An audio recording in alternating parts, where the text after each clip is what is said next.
হেজবুত তৌহিদ কি? হেজবুত তৌহিদের লক্ষ্য উদ্দেশ্য কি? কিভাবে প্রতিষ্ঠিত হলো এই আন্দোলন? হেজবুত তৌহিদ কি নতুন কোনো ফেরকা? বন্ধুরা, আজকের এই ভিডিওতে আমরা হেজবুত তৌহিদ সম্পর্কে কিছু গুরুত্বপূর্ণ তথ্য জেনে নেওয়ার চেষ্টা করব। আশা করি ভিডিওর শেষ পর্যন্ত আমাদের সঙ্গেই থাকবেন। হেজবুত তৌহিদ কি? বন্ধুরা, হেজবুত তৌহিদ হলো বাংলাদেশের একটি অরাজনৈতিক আন্দোলন। 1995 সালে এই আন্দোলন প্রতিষ্ঠা করা হয়। আন্দোলনটি প্রতিষ্ঠা করেন বাংলাদেশের ঐতিহ্যবাহী পন্নী পরিবারের উত্তরসূরি ইমামুজ্জামান জনাব মোহাম্মদ বায়েজিদ খান পন্নী। হেজবুত তৌহিদের লক্ষ্য উদ্দেশ্য কি?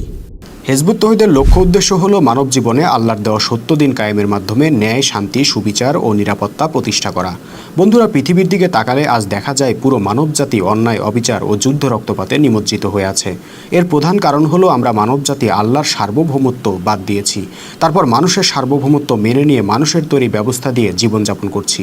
হেজবুত তৌহিদের লক্ষ্য হলো মানবজাতিকে পুনরায় তৌহিদে বা আল্লাহর সার্বভৌমত্বের ভিত্তিতে ঐক্যবদ্ধ করে পৃথিবীতে ন্যায়, শান্তি ও সুবিচার কায়েম করা। কিভাবে প্রতিষ্ঠিত হলো এই আন্দোলন?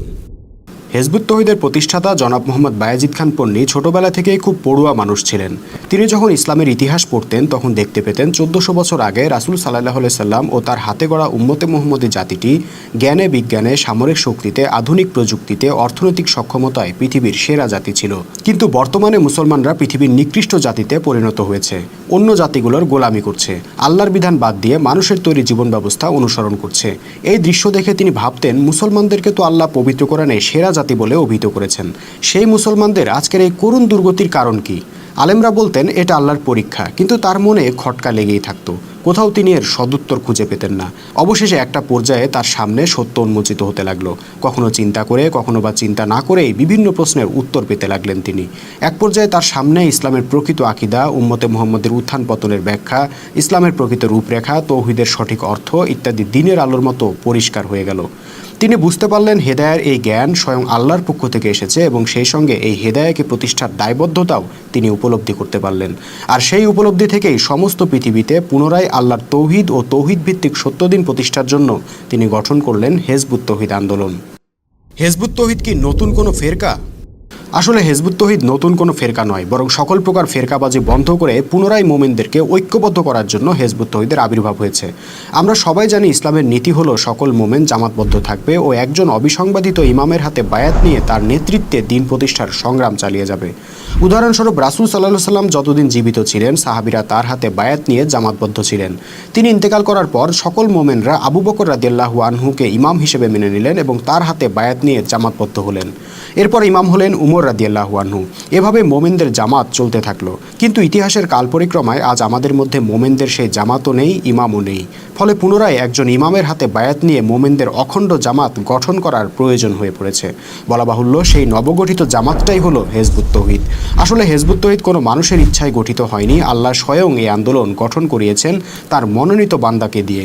উদ্দেশ্য অত্যন্ত পরিষ্কার। তিনি চান ছড়িয়ে ছিটিয়ে থাকা মোমেনদেরকে পুনরায় তৌহিদের ভিত্তিতে জামাতবদ্ধ করতে, তারপর পুনরায় মোমেনদের সংগ্রামের মাধ্যমে সমস্ত পৃথিবীতে আল্লাহর সত্য দিন প্রতিষ্ঠা করতে।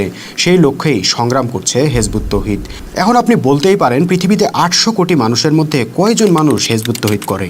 এত অল্প সংখ্যক মানুষ কিভাবে এত বড় উম্মাহ গঠন করবে? ভাই, এই প্রশ্নের উত্তর আল্লাহ জানেন, আমরা জানি না। আমরা শুধু এতটুকু জানি যে আল্লাহ কারো সংখ্যা দেখেন না, আল্লাহ দেখেন মোমেন। পবিত্র কোরআনে তিনি বিজয়ের ওয়াদা দিয়েছেন মোমেনদেরকে, খেলাফতের ওয়াদা দিয়েছেন মোমেনদেরকে, সাহায্যের ওয়াদা দিয়েছেন মোমেনদেরকে, পরকালে জান্নাতের ওয়াদা দিয়েছেন মোমেনদেরকে। কাজে আমাদের উচিত আল্লাহর রাস্তায় জীবন ও সম্পদ কুরবান করে মোমেন হতে পারলাম কিনা সেটা নিয়ে চিন্তা করা। বন্ধুরা, মোমেনদের ইমাম ইমামুজ্জামান জনাব মোহাম্মদ বায়েজিদ খান পন্নী এখন আমাদের মাঝে নেই। তিনি 2012 সালে ইন্তেকাল করেছেন। এরপর মোমেনদের ইমাম হিসেবে দায়িত্বভার গ্রহণ করেছেন জনাব হোসাইন মোহাম্মদ সেলিম। আমরা হেজবুত তৌহিদ অত্যন্ত দৃঢ়ভাবে বিশ্বাস করি, ইমামুজ্জামান জনাব মোহাম্মদ বায়েজিদ খান পন্নী যেমন আল্লাহর মনোনীত ইমাম ছিলেন, তেমনি জনাব হোসাইন মোহাম্মদ সেলিমও আল্লাহর মনোনীত ইমাম। তার নেতৃত্বে হাজার হাজার মোমেন আজ ঐক্যবদ্ধ হচ্ছে হেজবুত তৌহিদ আন্দোলনে। শপথ নিচ্ছে আল্লাহর সত্য দিন প্রতিষ্ঠার সংগ্রামে নিজেদের জীবন ও সম্পদ কুরবান করার। আল্লাহ যেন সারা পৃথিবীর সকল মোমেন মোমেনাকে আল্লাহর মনোনীত ইমামের পিছনে ঐক্যবদ্ধ হবার তৌফিক দান করেন। আমিন। বন্ধুরা, পরবর্তী ভিডিওতে আমরা হেজবুত তৌহিদ আন্দোলনের কর্মসূচি, নীতিমালা সহ আরও বেশ কিছু বিষয়ে জানার চেষ্টা করব ইনশাল্লাহ। সে পর্যন্ত আমাদের সঙ্গেই থাকবেন এই আশাবাদ ব্যক্ত করে আজকে বিদায় নিচ্ছি। সবাইকে আল্লাহ হাফেজ। সালামু আলাইকুম ওয়া রাহমাতুল্লাহি ওয়া বারাকাতুহু।